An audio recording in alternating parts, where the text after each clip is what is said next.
Okay, let's keep going. Late one evening, in the summer, a sudden rumour ran round the farm that something had happened to Boxer. He had gone out alone to drag a load of stone down to the windmill. And sure enough, the rumour was true. A few minutes later, 2 pigeons came racing in with the news. Boxer has fallen. He is lying on his side and he can't get up. About half the animals on the farm rushed out to the knoll where the windmill stood. There lay Boxer, between the shafts of the cart, his neck stretched out, unable even to raise his head. His eyes were glazed, his sides matted with sweat. A thin stream of blood had trickled out of his mouth.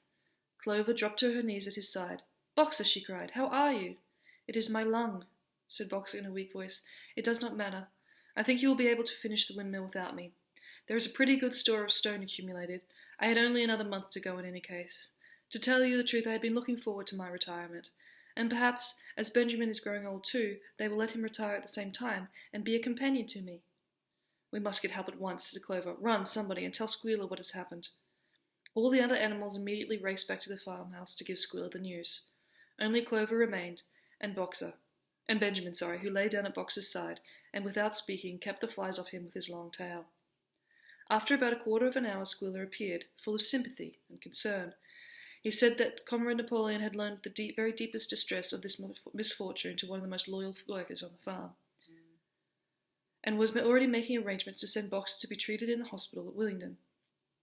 The animals felt a little uneasy about this.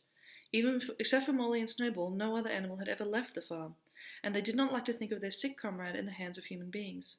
However, Squealer easily convinced them that the veterinary surgeon in Willingdon could treat Boxer's case more satisfactorily than could be done on the farm. And about half an hour later, when Boxer had been somewhat recovered, he was with difficulty got onto his feet and managed to limp back to his stall, where Clover and Benjamin had prepared a good bed of straw for him. For the next 2 days, Boxer remained in his stall. The pigs had sent out a large bottle of pink medicine which they had found in the medicine chest in the bathroom, and Clover administered to Boxer twice a day after meals. In the evenings she lay on his stool and talked to him, while Benjamin kept the flies off him. Boxer professed not to be very sorry for what happened. If he made a good recovery, he might expect to live another 3 years, and he looked forward to the peaceful days that he would spend in the corner of the big pasture. It would be the first time that he had the leisure to study and to improve his mind. He intended, he said, to devote the rest of his life to learning the remaining 22 letters of the alphabet. However, Benjamin and Clover could only be with Boxer after working hours, and it was in the middle of the day when the van came to take him away. Now, this van is supposed to be the van that's taking him to the hospital, to the veterinarian, to help him get better. The animals were all at work weeding turnips under the supervision of a pig, when they were astonished to see Benjamin come galloping from the direction of the farm buildings, braying at the top of his voice. It was the first time that they had ever seen Benjamin excited. Indeed, it was the first time that anyone had ever seen him gallop. "Quick, quick," he shouted, "come at once, they're taking Boxer away." Without waiting for orders from the pig, the animals broke off work and raced back to the farm buildings.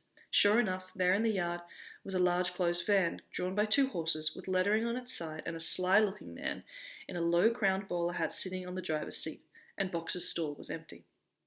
Okay, so we've got a sort of a van drawn by 2 horses, so it's sort of like a carriage, but it's sort of covered and contained, sort of like, when you see horses being driven on the highway, and they have those sort of enclosed special horse trailer things that attach to the back of cars, sort of like that, but this is being drawn by 2 horses, and then the driver is a sly-looking man. Now, if you're sly, it means you're sort of sneaky.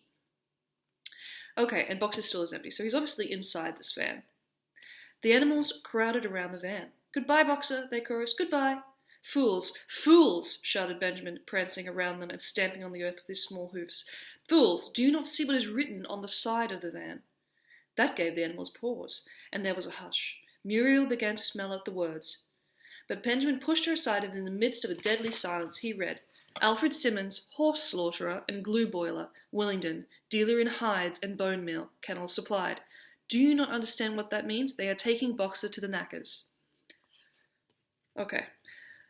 So, in the 15 minutes from when the animals ran to get Squealer, and it took him to come and talk to Boxer and say they were going to take him to the hospital, Squealer, Napoleon, and the other pigs have decided that they're going to say they're taking him to the hospital, but in reality, they're actually going to sell him for money to being slaughtered, be turned into glue. Now, do not ask me how horses get turned into glue. I think it's their hooves or something. I don't really get it. But that's what they always used to do with horses on farms. When they got too old to work, they would send them to a horse slaughter, and their meat would be used for different things, to feed dogs and things, and then their hooves would be used to make glue or something, I think. I don't know. I'm not an expert in these things. But in any case, this is obviously a huge betrayal. Right, Boxer thought he was going to get to retire after all of his hard work, but instead he's being sold for money, which the animals are supposed to, goes completely against the ideas of animalism, that an animal could be sold, and the fact that it's Boxer, that one of the most loyal followers of the rebellion, followers of Napoleon, it just makes it even sadder. A cry of horror burst from all the animals. At this moment, the man on the box whipped up his horses, and the van moved out of the yard at a smart trot. All the animals followed, crying out at the top of their voices. Clover forced her way to the front. The van began to gather speed. Clover tried to stir her stout limbs to a gallop, and achieved a canter. "Boxer!" she cried. "Boxer! Boxer! Boxer!" And just at this moment, as though he had heard the uproar outside, Boxer's face, with the white stripe down his nose, appeared in the small window at the back of the van. "Boxer!" cried Clover in a terrible voice. "Boxer, get out! Get out quickly! They are taking you to your death!" All the animals took up the cry of "Get out, Boxer! Get out!" but the van was already gathering speed and drawing away from them. It was uncertain whether Boxer had understood what Clover had said, but a moment later his face disappeared from the window, and there was a sound of a tremendous drumming of hooves inside the van. He was trying to kick his way out. The time had been when a few kicks from Boxer's hooves would have smashed the van to matchwood, but alas, his strength had left him, and in a few moments the sound of drumming hooves grew fainter and died away. In desperation, the animals began appealing to the two horses which drew the van to stop. "Comrades, comrades," they shouted, "don't take your own brother to his death." But the stupid brutes, too ignorant to realize what was happening, merely set back their ears and quickened their pace. Boxer's face did not reappear at the window. Too late, someone thought of racing ahead and shutting the 5-barred gate, but in another moment the van was through it and rapidly disappearing down the road. Boxer was never seen again. 3 days later, it was announced that he had died in the hospital at Willingdon, in spite of receiving every attention a horse could have. Squealer came to announce the news to the other. He had, he said, been present during Boxer's last hours. "It was the most affecting sight I have ever seen," said Squealer, lifting his trotter and wiping away a tear. "I was at his bedside at the very last, and at the end, almost too weak to speak, he whispered in my ear that his sole sorrow was to have passed before the windmill was finished. 'Forward, comrades,' he whispered, 'forward in the name of the rebellion. Long live Animal Farm. Long live Comrade Napoleon. Napoleon is always right.' Those were his very last words, comrades." Here, Squealer's demeanour suddenly changed. He fell silent for a moment, and his little eyes darted suspicious glances from side to side before he proceeded. It had come to his knowledge, he said, that a foolish and wicked rumour had been circulated at the time of Boxer's removal. Some of the animals had noticed that the van which took Boxer away was marked Animal Slaughterer, and had actually jumped to the conclusion that Boxer was being sent to the knackers. "It was almost unbelievable," said Squealer, "that any animal could be so stupid. Surely," he cried indignantly, whisking his tail and skipping from side to side, "surely they knew their beloved leader, Comrade Napoleon, better than that." But the explanation was really very simple. The van had previously been the property of the knacker, and had been bought by the veterinary surgeon who had not yet painted the old name out. That was how the mistake had arisen. I mean, obviously a lie. The animals were enormously relieved to hear this, and when Squealer went on to give further graphic details of Boxer's deathbed, the admirable care he had received, and the expensive medicines for which Napoleon had paid without a thought as to the cost, their last doubts disappeared, and the sorrow that they had felt for their comrade's death was tempered by the thought that at least he had died happy. Napoleon himself appeared at the meeting on the following Sunday morning, and pronounced a short oration in Boxer's honour.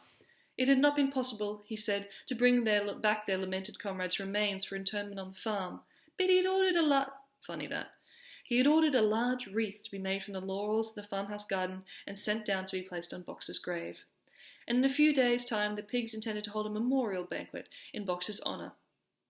Napoleon ended his speech with a reminder of Boxer's two favourite maxims: "I will work harder," and "Comrade Napoleon is always right." maxims, he said, which every animal would do well to adopt as his own. On the day appointed for the banquet, a grocer's van drove up from Willingdon and delivered a large wooden crate to the farmhouse. That night there was the sound of uproarious singing, which was followed by what sounded like a violent quarrel, and it ended at about 11 o'clock with a tremendous crash of glass. No one stirred at noon in the farmhouse before noon on the following day, and word went round that from somewhere or other pigs had required enough money, the money to buy themselves another case of whiskey. It doesn't take a brain surgeon to work out where that money came from, so the money that they got from selling Boxer has been used to buy themselves some whiskey, and there's hypocrisy and evil that the path that the pigs have been going down is completed in this horrific sort of act and mistreatment of Boxer. Boxer is a character that's very admirable. Perhaps his only flaw is that he was never really able to learn to read. Like, his limited intelligence could be considered a flaw, but that in and of itself is not necessarily the bad thing.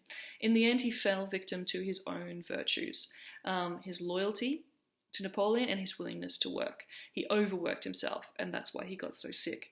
So his Boxer's mistake, and it's, sad to say that he made a mistake, but his mistake, if you want to say that he made one, was that he really conflated the idea of the revolution with the character of Napoleon.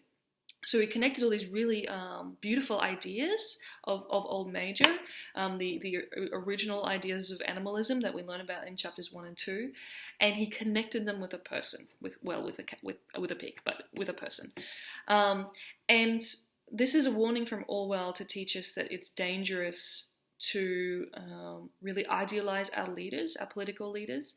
We've got to remember that humans are flawed, and that when they get power, they want more power. And that's what's happened with Napoleon. Napoleon in the beginning book wasn't necessarily a bad pig. He wasn't a particularly good pig either, but he, I think, would have been shocked if you had have told him that this is where he would end up. But over time, he gathered more and more power, and he wanted more and more power. And so all of the things he's been doing is to maintain that power.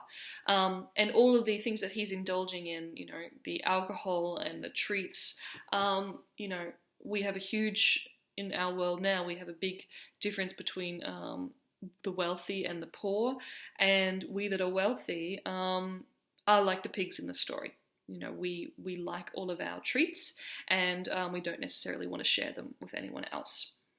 So Boxer's death is a searing indictment of Stalinist Russia and totalitarian rule more generally, and it's really the climax of the story. We have one more chapter left where the pigs are consolidated and they essentially become like Jones, and the circle of revolution is complete. But I want you to think about Boxer's character and I guess the mistakes he made. He was physically stronger. He could have, brought down the pigs if he'd wanted to at the height of his strength. We saw that in an earlier chapter, I think it was chapter 7, wherein he was able to sort of had the power to overwhelm the dogs. And that's a comparison to the workers in Russia. Like the bulk of the population could rise up against the minority Stalinist communist regime if they had wanted to, but they didn't because they were too loyal and they didn't ask questions. And they connected the ideals of the revolution, which were positive, with the character of Lenin and then of Stalin, which was obviously a mistake because those men were not to be trusted and did not have